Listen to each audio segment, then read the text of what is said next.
kayo kalimat na namin ang mga nagulat sa imo.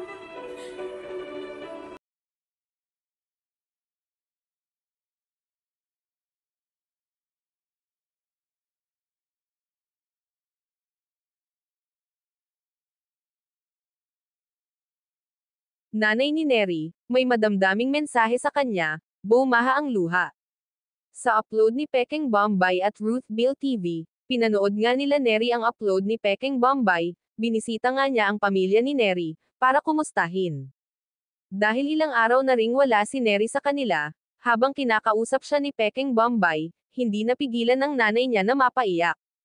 Dahil na-miss na niya si Neri, lalo na pagpupunta siya sa bukid kwento niya, sumasama din pala si Neri, para tulungan ang kanyang mga magulang sa pagluluto at pag-aalaga ng kanyang mga kapatid.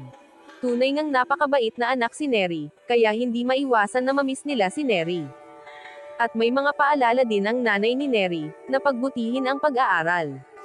Maging magalang sa mga kasama niya, magpasalamat lagi, at huwag magbago ang ugali, ika nga, be humble.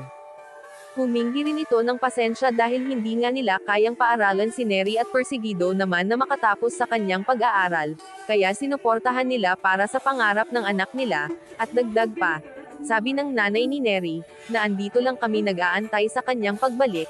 Ang daming napaluha sa mensahe ng nanay ni Neri para sa kanya, at alam namin Neri na kayang-kaya mo yan para sa pangarap mo, dasal lang na guide ka ni God, at makayanan mo ang pagkamiss mo sa pamilya mo.